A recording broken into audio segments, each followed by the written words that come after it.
Donc, bonjour tout le monde. Je me présente, Philippe Bourdon, géographe. Vous avez vu sur la fiche, là, ceux qui ont reçu ça en invitation, au BV, avec Réserve mondiale UNESCO. En fait, moi, je travaille à l'OBV, l'organisme de bassin versant, Charlevoix. Et on a décidé de faire la conférence avec l'OBV parce que l'OBV, vous allez voir un peu en parcourant ça, on a du matériel extrêmement intéressant qui concerne l'eau sur sur plusieurs enjeux. L'angle abordé aujourd'hui, dans le fond, comme c'est une première conférence, je tenais à cadrer certains éléments. Sur le paysage, entre autres, on pourrait s'avancer sa qualité de l'eau sur un paquet de sujets avec l'eau, sur les eaux souterraines. Mais ce qu'on oublie des fois, c'est qu'il y a vraiment une empreinte, il y a vraiment une signature hydrologique sur le paysage. Tout le monde sait qu'on vit au milieu d'un cratère. Cet impact-là, on le voit encore. Il y a la ceinture du cratère, les éboulements au centre. Ça, je pense que ça va pour tout le monde. Mais le reste des formes du modelé du paysage, qu'on appelle, est pratiquement hérité des formes apportées par l'eau, ou si on remonte un petit peu en amont, dans le fond, l'eau gelée par les glaces. Fait qu'on va quand même s'introduire avec, si vous voulez, juste la fin mais de la dernière période glaciaire, en déglaciation, puis on va se réchauffer pour voir un peu les impacts hydrologiques là, sur le paysage. Puis cette conférence-ci suit celle de Marc Bérubé, qui avait fait quand même une superbe introduction sur le cadre météoritique là, sur Charlevoix. Donc, ça me permet de partir où ce qui a terminé puis de poursuivre là, avec ça. Donc, je vous invite à suivre avec moi là, le parcours. Puis on va se promener un petit peu partout sur le territoire. J'ai beaucoup de cartes, certaines photographies aussi pour vous permettre d'illustrer ce qu'un géographe voit finalement lorsqu'il observe un paysage charlevoisien. Puis on est chanceux parce que c'est très, très riche ce qu'on a ici. Bon, allons-y. En fait, on l'a présenté à Malbim la semaine passée pour les gens qui étaient là. J'ai ramené une diapositive ici juste pour cadrer parce que des fois, c'est pas clair ce qui s'est passé autrefois, à quelle échelle on se situe. Le météorite, c'est avant la glaciation, c'est après.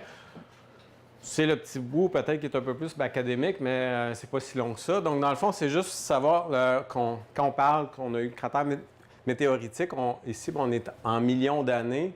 On parle de 350 millions d'années. C'est vraiment, on est à une échelle très, très lointaine.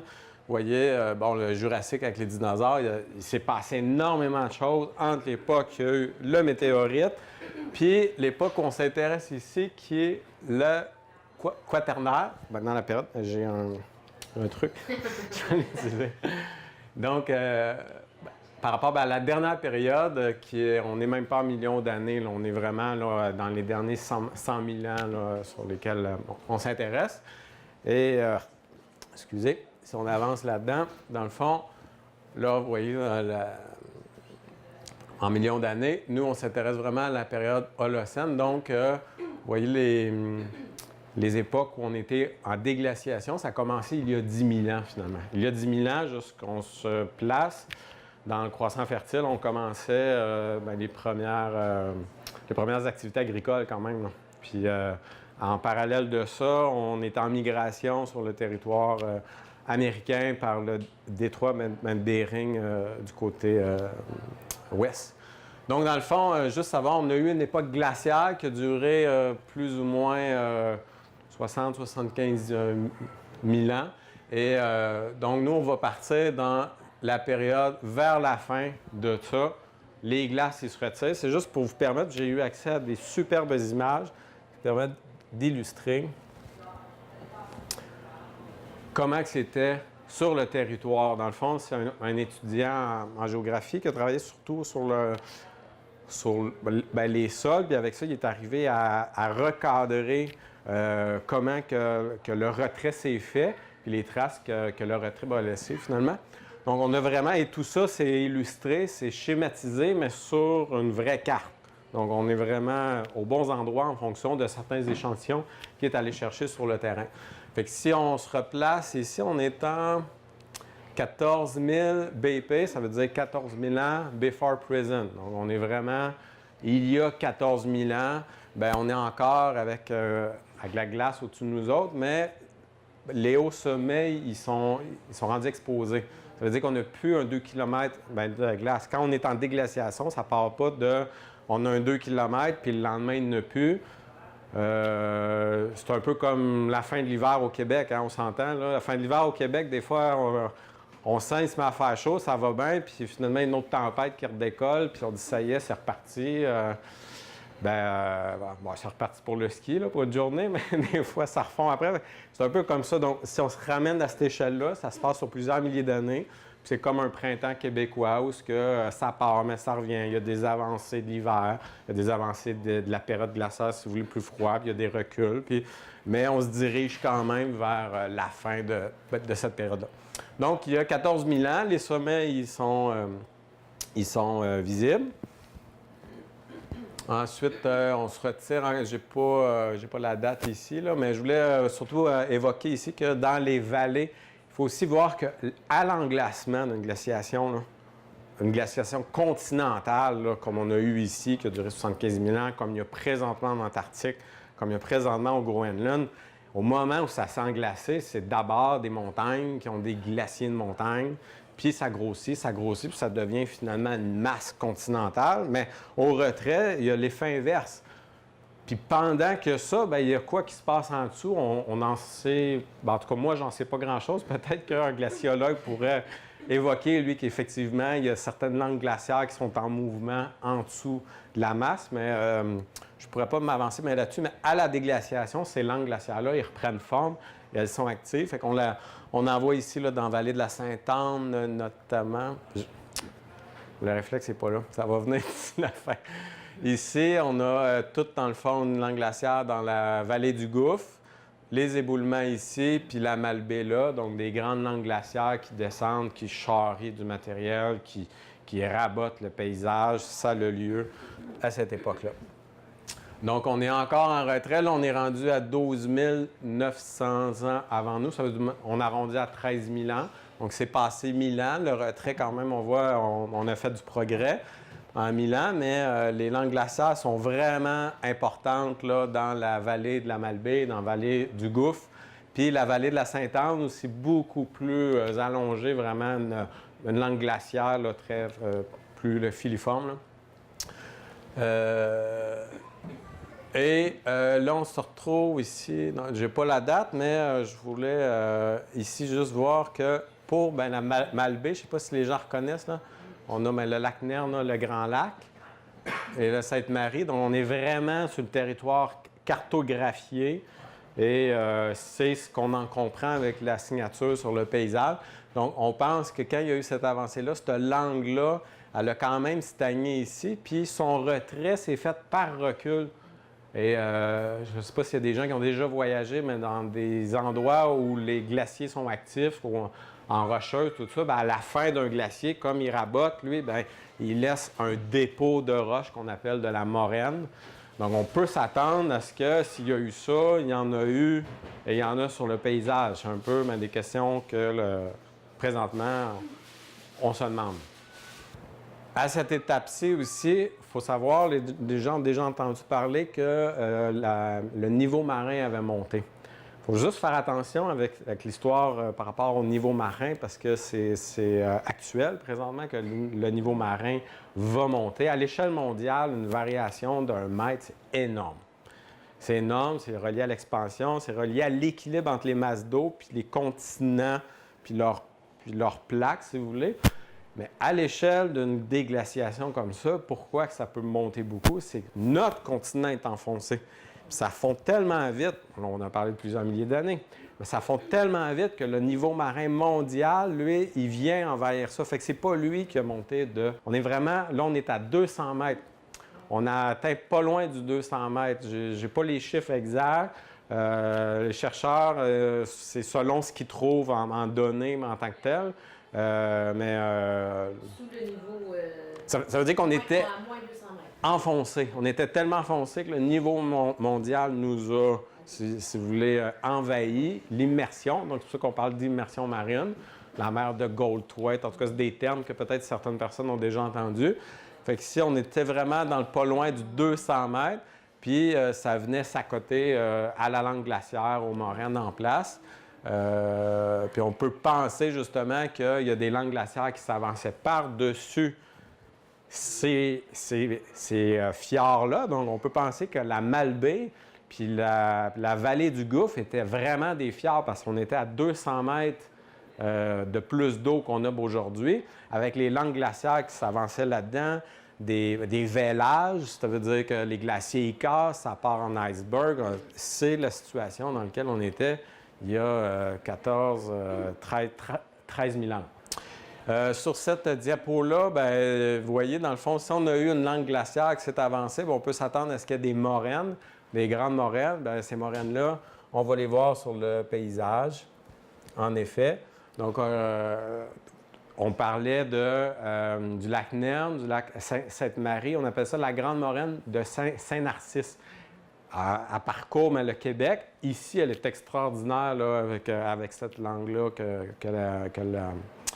la langue de la Malbaie a laissée, si vous voulez. Donc, c'est ici une image LIDAR qu'on appelle. Nous, on a accès à ça. Dans le fond, c'est une topographie extrêmement précise qu'on a faite sur le territoire. Une petite parenthèse, comment on fait ça? Bien, on survole en avion, on bombarde le sol avec des données radar. Et ces données-là, bien, on est capable de filtrer. Il y a tellement de points qu'on est capable de filtrer les arbres, puis d'avoir juste ce qu'il y a au sol. Puis ensuite, on monte ça. Donc, on a vraiment un modèle de c'est quoi le sol. Fait que ça ressemble un peu à la Lune, effectivement, mais c'est le territoire en vrai. Si on faisait des travaux en arpentage, on modélisait sur le terrain, c'est le même travail, c'est la même signature qu'on aurait. Donc, ici, c'est quoi qu'on a? Dans le fond, on a, je ne sais pas si vous voyez, toutes les rides parallèles. Bien, c'est le retrait du glacier qui a laissé une trentaine de rides comme ça dans le paysage. Puis aujourd'hui, bien, on parcourt ça en auto. On peut se retrouver qu'il y a des champs agricoles qui ont coupé une butte, puis la butte est avec des gros blocs. Bien, c'est quoi ces blocs-là? C'est des moraines que le glacier a laissées. Puis il y en a, bien, ça peut être des buttes que les agriculteurs ont montées parce qu'ils font du ménage à l'intérieur du champ, mais on a quand même toutes les rides ici là, qui sont visibles là, alentour là, du secteur à Saint-Aimé-des-Lacs.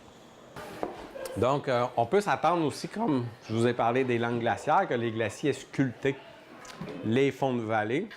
Bien, effectivement, on appelle ça des vallées en auge. Donc, une vallée qui est très en U comme ça, l'est du fait qu'elle s'est faite raboter par une langue glaciaire qui descendait puis qui ramassait les flancs sur son passage. Parce que des montagnes, aujourd'hui, dont il y a zéro glacier, il n'y a pas de langue glaciaire, on va avoir un ravinement, puis on va avoir des versants beaucoup plus en V qu'on appelle, très, très escarpés. Si on voyage dans le sud, c'est ce qu'on va avoir. Bon, surtout qu'on est dans des endroits à glacier, bien, les vallées sont beaucoup plus en auge. Et est-ce qu'on en a sur le territoire ici? Bien, en effet. Là, cette image-là, des fois, on la voit de manière inversée. Là. Je ne sais pas si vous arrivez à voir, là, je vais juste vous l'expliquer. Il faut voir que ce qui est blanc, c'est les sommets. Puis le reste, c'est les vallées. Donc, on pense, des fois, on observe la ceinture de montagne. Donc, avec le mont du lac des Cygnes ici, la route qui monte.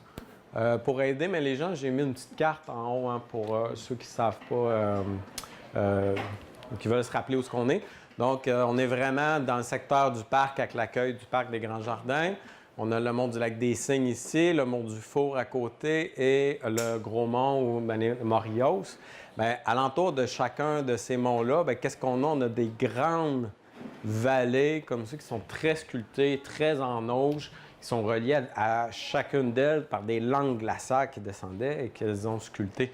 Fait que c'est, de toute façon, une montagne est due au ravin à côté, sinon c'est un plateau. On parle souvent des monts, mais la vallée est aussi importante à côté. Tu sais. Ça, c'est un autre sujet.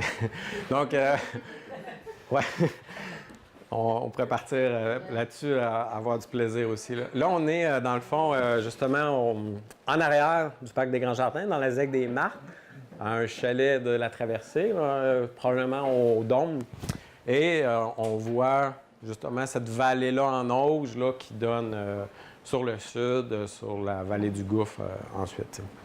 Et je veux attirer votre attention ici parce que il y a des formes sur le paysage qu'on côtoie, qu'on voit, mais c'est quoi ces formes-là? C'est quoi qu'elles peuvent évoquer? Bien, lorsqu'on est dans le parc ici, on a deux espèces de butons rocheux comme ça qui sont du côté, là, juste savoir l'accueil, on a la route qui monte. On est au Dôme, l'accueil est ici. Donc, sur le versant ouest, excusez, je me repère. Ça se peut-tu, c'est au sommet, c'est le lac à l'ours. Ben, j'oublie le nom, mais c'est pas important. Donc, on a vraiment ces deux formes-là. Bien, ces formes-là, est-ce qu'elles sont dues à des langues glaciaires, des petites langues de montagne qu'elles auraient laissées des moraines? Peut-être bien. Donc,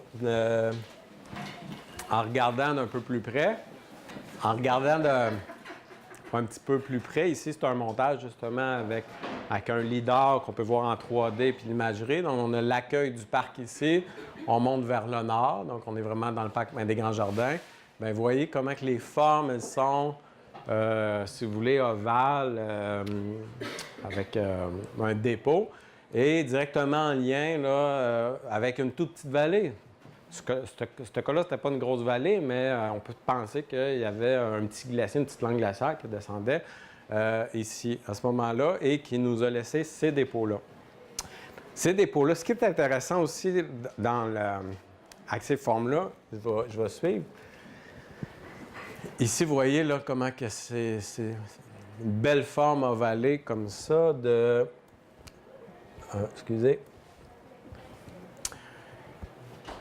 Au printemps, nous, on a des bancs de neige. Et qu'est-ce qui se passe avec les bancs de neige que les charrues ont poussés? Bien, ils sont chargés en pierres, sont chargés en sédiments.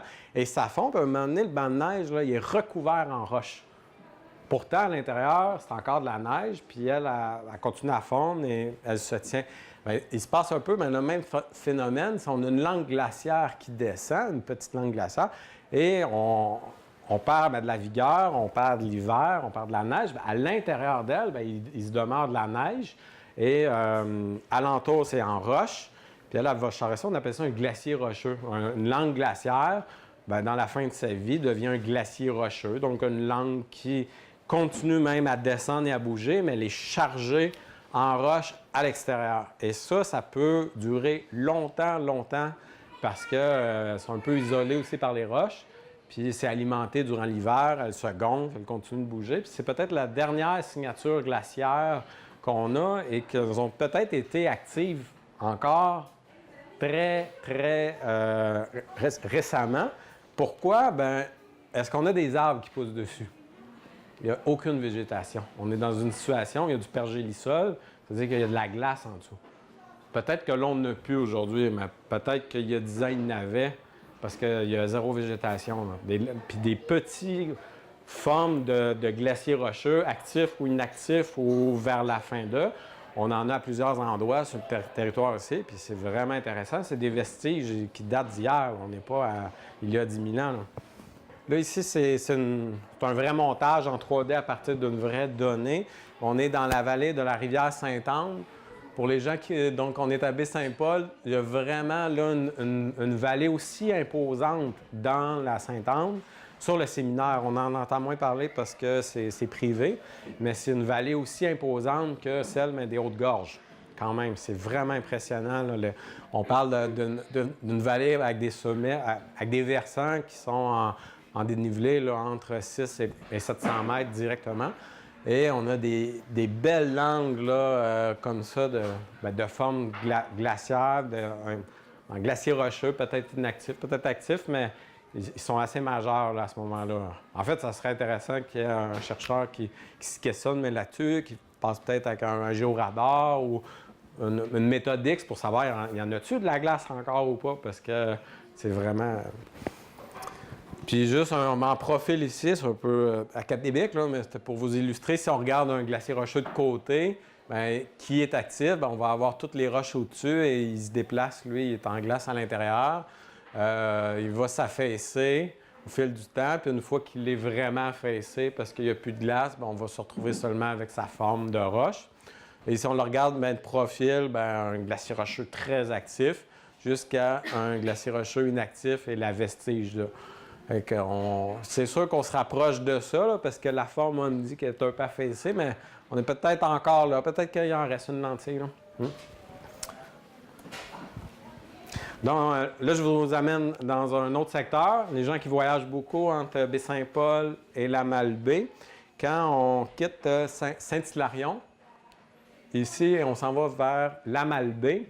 Bien, il y a des formes vers le nord, avant les montagnes. La plupart des gens moi-même, on a le regard qui s'en va à une profondeur de champ un peu plus éloignée, mais en avant-plan, c'est quoi qu'on a? On a bien, des butons comme ça.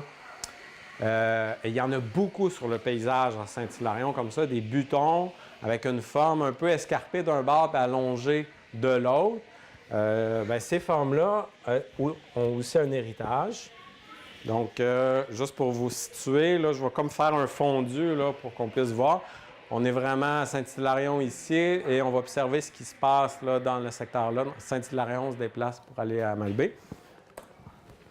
Eh bien, vous voyez, ici justement, bien, la photo en question était prise ici.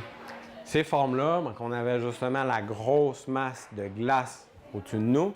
Elle se déplaçait, là on peut se dire qu'elle se déplaçait vers là, c'est évident. Pourquoi? Elle accrochait des petits sommets rocheux en passant, la masse de glace. Et en arrière de la masse rocheuse, bien, elle laisse plusieurs dépôts parce que ça crée un vide, puis elle en charrie. On appelle ça une forme en drumlins. Donc, on en a plein. Puis les gens à Saint-Hilarion, bien, ils savent aussi que c'est des secteurs ils sont peut-être durs en culture, là, parce que ça fait de la roche. Ouais. Donc, en fondu ici, là, où on a le paysage agricole, justement, là, avec ces formes-là en drumlins qui sont toutes orientées parallèles. Je vous amène ailleurs. Là, on a fini avec la signature reliée à la glace. On dégèle, mais on est aussi, on parlait tantôt pour les gens qui n'étaient pas là, on a parlé qu'on a été immergé. On a eu de l'eau par-dessus la tête, là, presque à 200 mètres, relié à la pression du glacier qu'on avait. Donc, ici, on descend pour aller à Saint-Joseph-de-la-Rive. On est aux éboulements. Je crois qu'Arnaud connaît bien le secteur ici.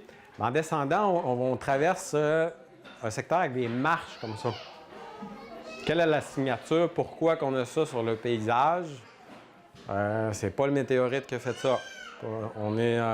Là, ici, on est dans la ferme aux éboulements, la ferme maraîchère, au jardin du centre. Donc, une très belle terrasse avec un sol très riche. Pourquoi qu'on a ça? C'est grâce à un héritage où, justement, on a eu une immersion marine à 200 mètres qui a laissé, si vous voulez, donc on a la colline là, qui descend avec la route ici. Donc, on est vraiment dans un secteur à terrasse avec des dépôts marins. Les dépôts, lorsque la mer, comme aujourd'hui, en fait, là, les rivières amènent une charge en sédiments, tout ça, bien, il se crée une plage, puis en avant de la plage, bien, les sédiments plus fins. Puis si on s'en va au large aujourd'hui, les sédiments très fins de la rivière du Gouffre, rendus au large, très au large, bien, ça se peut qu'ils se déposent, puis qu'ils créent de l'argile. Les gens qui ont entendu du terme argile, bien, l'argile se crée si on a une colonne d'eau au-dessus de la tête de 60 mètres. Ça veut dire que parce que c'est un sédiment extrêmement fin.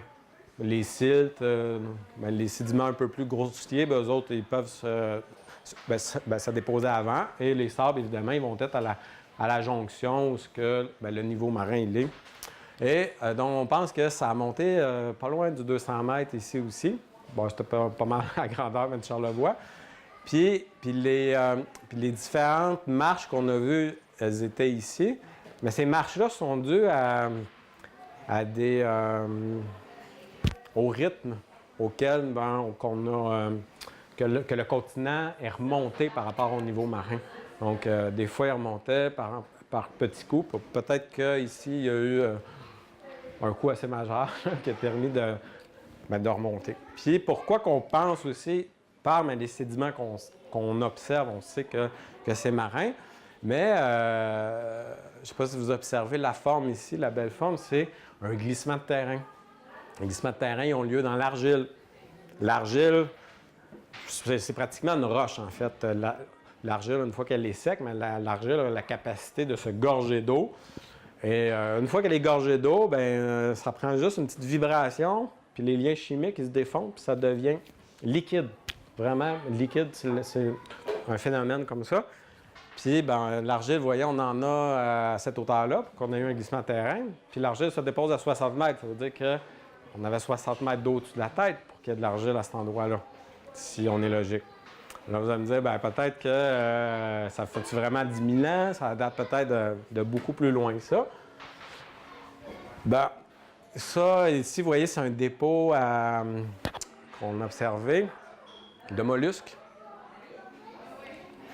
Et exactement ici. C'est sûr qu'un secteur à glissement comme ça dévoile ce qu'il y a en dessous. Donc, un secteur avec des mollusques à 120 mètres en altitude. Donc, le 120, on était pas mal à la limite argileuse, plus le 60. Donc, vraiment, ouais. C'est un peu pour ça que des fois, on entend parler des zones à risque. Les zones à risque à glissement de terrain, on voudrait se construire. La terrasse, elle est superbe. La vue, elle est superbe. Puis là, les urbanistes nous disent non, on ne peut pas. Ça a l'air que c'est une zone qui pourrait glisser. Peut-être pas dans notre vie. Peut-être que oui aussi. C'est un peu pour ça, parce qu'on en observe. Il y a des glissements qui sont quand même vraiment récents. D'ailleurs, celui-ci, donc une belle pointe qu'on utilise, la pointe à Saint-Joseph-de-la-Rive. La vue, elle est superbe, une belle terrasse. Quelle est cette forme? Vous voyez, quand même, là, par rapport au littoral, qui est relativement assez droit, c'est vraiment une forme qui s'avance. Ça, c'est la forme idéale. Ça parle, hein? Je n'ai pas besoin de dire grand-chose là-dessus. Ce que je peux rajouter là-dessus, pour juste vous dire, c'est que ça, c'est hier, en 1663. On était déjà ici, là, les Amérindiens, depuis longtemps, là, mais les Français étaient arrivés, puis on avait déjà... Québec était déjà bâti. En 1663, d'ailleurs, les frères de l'autre côté l'avaient noté. Ils avaient noté un tremblement de terre, puis des bruits, puis qu'il s'était passé de quoi du côté nord. Puis les chercheurs, eux, avec le carbone 14, là, ils ont été capables de dater ça, puis on arrive aux mêmes dates que ce qui avait été noté là, par les êtres humains. Ça avait tellement été un glissement majeur en 1663 que probablement relié à un tremblement de terre majeur. Tu sais, on s'entend. Pourquoi c'est un tremblement de terre? On est la zone à séisme la plus importante au Canada, reliée aux météorites. Fait que là, les trucs, ils se combinent. Hein? Immersion marine, l'argile, tout ça, mais c'est d'abord parce qu'il y a eu un météorite. Donc, c'est pour ça que, si vous voulez, c'est pas encore à l'échelle de la croûte, là, c'est pas encore... ça a encore un impact, puis ça fait vibrer. Et il y a d'autres endroits, là, Charlevoix, Clermont, il y a un glissement majeur qu'il y avait eu en 1663. Puis dans la vallée du Gouffre, là, il semble, là, selon les écrits, que ça a bougé beaucoup. Le secteur à Saint-Urbain, où que la rivière longe le versant est, là, tout de suite après la 138. On pense que c'est un endroit qui aurait eu un glissement, qui aurait vraiment poussé la rivière sur l'autre versant, qui l'aurait à côté. Ce sera en 1663 aussi, ça. Fait que je vous amène dans un autre secteur. Ici, on est justement à Saint-Urbain. Donc, le pont qui est en construction présentement. Les travaux achèvent. Les gens qui ont voyagé pour aller au parc des Grands Jardins. Hein? Oui, c'est fini. C'est bon. C'est prêt pour l'hiver. On est à la jonction entre deux rivières. En tout cas, ici, le nom, c'est le Gros-Bras. Je ne sais pas lequel est le Gros-Bras entre les deux, par exemple. Les deux, c'est des gros bras, en tout cas, parce que mais ouais, c'est assez majeur. Donc, on est secteur où on est quand même près des sommets à 1000 mètres. Et la rivière, à cet endroit-là, bien, les sédiments qu'il y a au fond, on s'entend, c'est des blocs. C'est pas du sable. C'est pas un endroit où il y a des plages de sable, des plages de blocs.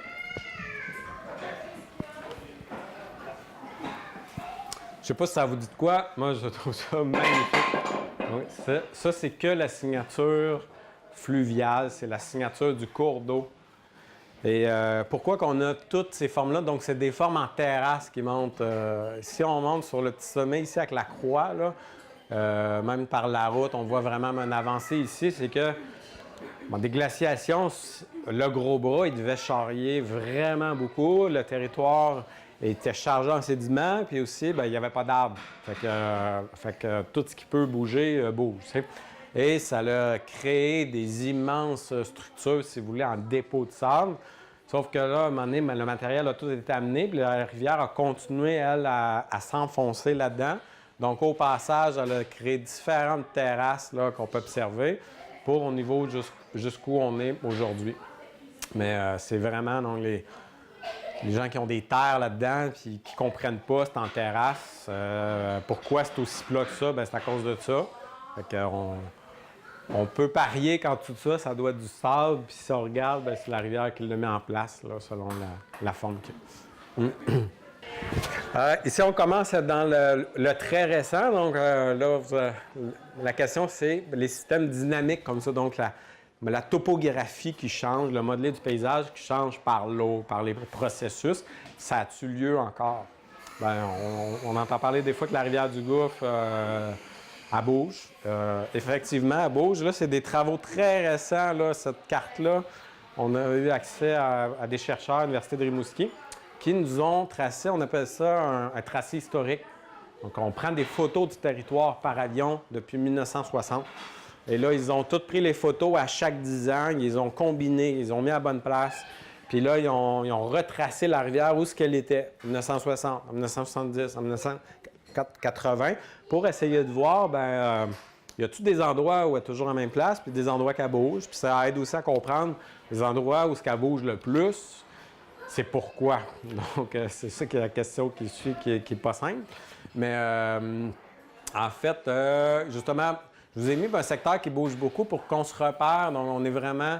il y a la 138 ici, avec la côte Amatou là, qui est en construction aussi, les travaux sont terminés. On est juste un peu à l'aval de ça, le rang de l'autre côté de la rivière du Gouffre. C'est le rang Saint-Laurent, exactement, avec le chemin Sainte-Croix qui monte en montagne. Donc ici, on a le rang Saint-Laurent avec le chemin Sainte-Croix qui monte. Et bien, on a un cours d'eau ici là, qui descend. Un petit ruisseau qui s'appelle le ruisseau du Rat-Musqué en passant. Et lui, vous voyez, justement, en 2005, lui a fait éclater le pont. Là. Il y a eu un événement, probablement une pluie torrentielle exceptionnelle. On a perdu le pont. Ça a été bien des travaux majeurs là, pour remettre ça en place. Mais qu'est-ce qu'on observe? Bien, la rivière, elle, s'il y a eu ça, bien, on se ramassait avec du matériel aussi. Donc, il s'est créé ici. En 2005, mais ce phénomène-là a peut-être eu lieu aussi 10 ans avant, puis 20 ans avant. Mais qu'est-ce qu'on observe? Bien, le secteur ici, il y a beaucoup d'îles et on voit dans le fond la rivière du Gouffre en 1981, donc une trentaine d'années. Il faut savoir que la largeur du cours d'eau, pas tant en hydrologie, on a un peu le même régime qu'on avait il y a 30 ans. Ça ne va pas influencer mais la largeur du cours d'eau en tant que tel. Fait que si on a le tracé ici, puis il est rendu là, c'est que c'est vraiment le cours d'eau qui a migré. C'est pour ça que le terme érosion, des fois en rivière, on va le jumeler à migration. Parce que s'il y a érosion d'un bord, par conséquent, il y a dépôt de l'autre côté. Ou en fait, on pourrait poser la question inverse. Si on dépose du matériel d'un côté, parce qu'on en a beaucoup, qu'est-ce qui se passe de l'autre côté? Fait que c'est un peu ces questions-là qu'on mériterait à se poser et à approfondir. Parce que vous voyez, le secteur ici, c'est un secteur que la ville suit beaucoup parce qu'éventuellement, on commence à se rapprocher de la route. On est à 20 ou 25 mètres. Donc, un taux de recul entre 1 et 1,5 mètres par année, ça va quand même vite. Là. Puis c'est haut. C'est quand même un sacré versant. Là. Argileux aussi, c'est sûr que là, on a des dépôts argileux en plus, en tout ça. Il peut y avoir des phénomènes où ça glisse parce qu'il se passe de quoi, mais on s'entend qu'on est dans le domaine fluvial aussi, puis que de l'autre côté, ça dépose beaucoup avec des cailloux et ça se peut que ça crée une pression. Fait que juste vous présenter, c'était pour vous illustrer là, que c'est très actif encore aujourd'hui. La rivière du Gouffre est vraiment à bouger. On observe ça. Puis quand les gens qui la descendent en kayak, bien, ça fait des superbes plages pour prendre des pauses, des plages à cailloux. Puis ça renouvelle les frayères aussi, les cailloux. Mais c'est sûr que si on a un bâtiment là, ça peut être embêtant. Ça ici, justement, c'est la rivière du Gouffre. C'est un glissement qu'on a observé là, ce printemps. Ça a quand même été assez majeur. Vous voyez, un beau glissement circulaire avec... il a pratiquement bloqué la rivière du Gouffre. Il s'est produit après la crue. C'est pour ça aussi qu'il était encore là, tout beau. En fait, on l'a vu, il s'était produit peut-être une journée ou deux avant. Mais voyez en face, c'est quoi qu'on a, justement? Un beau banc de sable, ça se peut-tu que lui, en poussant, il pousse sur lui, puis à un moment donné, ça peut tomber. Donc, on revient au secteur en hausse, qu'on a la route, donc le secteur où on aura peut-être à travailler un jour parce qu'il y a la route, faire une intervention. C'est ici. Bon, ça, je pense que c'est bon. Là, on en avait parlé, c'était juste... certains travaux nous ont permis de tout recalibrer, les formes qu'on voit, avec quelle forme elles appartenaient à quoi, et c'est quoi les dépôts qu'on voit. Mais vous voyez ici la belle forme circulaire, on a probablement un glissement aussi qui a eu lieu. Est-ce que ces formes-là, est-ce que les rivières actives ont lieu ailleurs sur le territoire? Bien, à Malbaie, ici on est à Ruisseau Mailloux. Ruisseau Mailloux, pour les gens qui vont à Malbaie souvent, il y a un chemin qui part de la Malbaie, le chemin Mailloux, qui porte le même nom que le cours d'eau, et qui monte à l'aéroport. Et il y a un petit cours d'eau qui longe ça, mais c'est vraiment des versants super impressionnants. Ça bouge beaucoup, là. Ça glisse là-dedans. Là. À chaque année, là, un secteur qui glisse au profit de l'autre, ainsi de suite.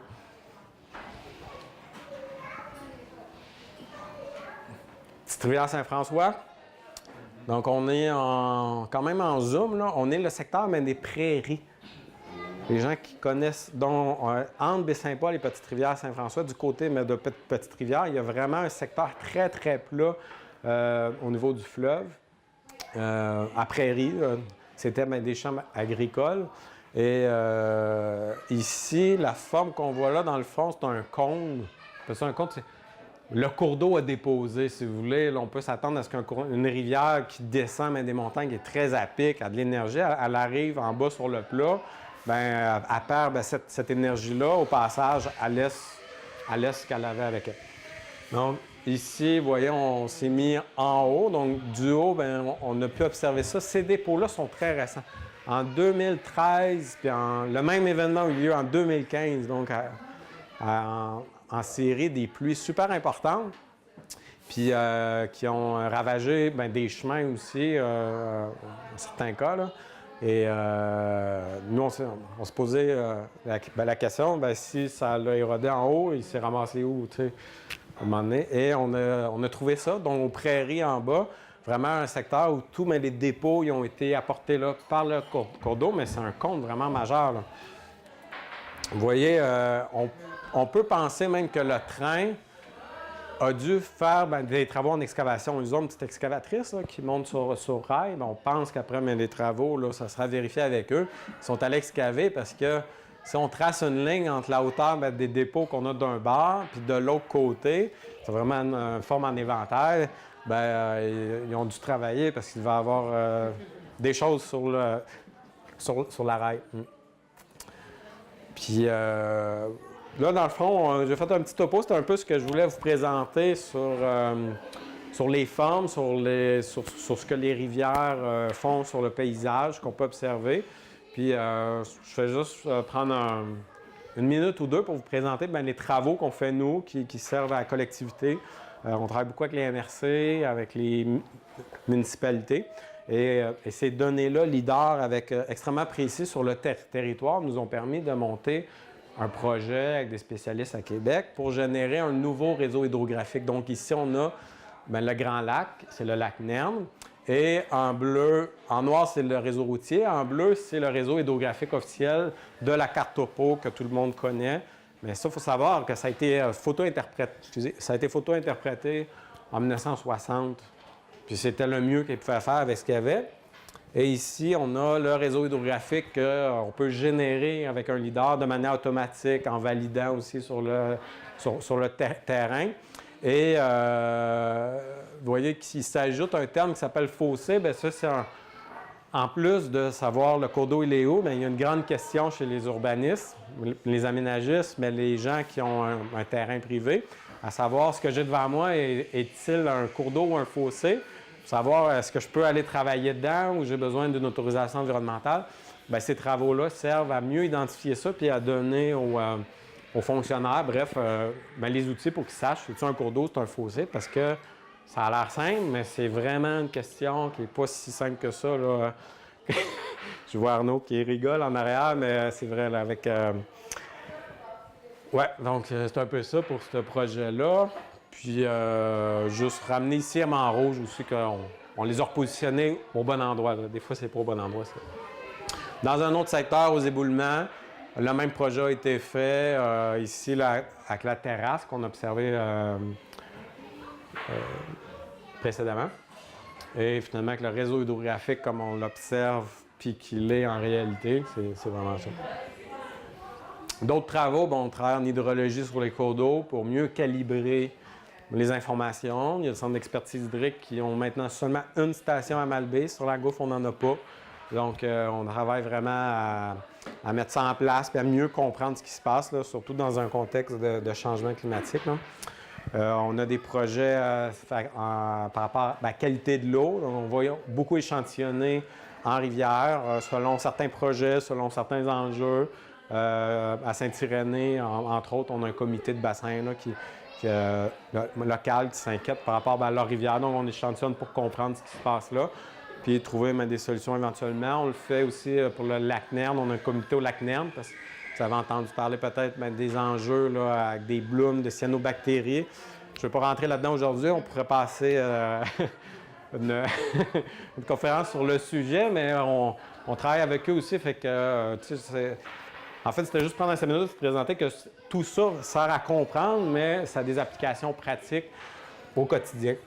Puis l'un des projets que moi je pilote beaucoup avec les communautés de Baie-Saint-Paul, Saint-Urbain, puis Petite-Rivière-Saint-François, il y a un projet avec Ouranos, qui est un consortium là, au Québec sur les changements climatiques.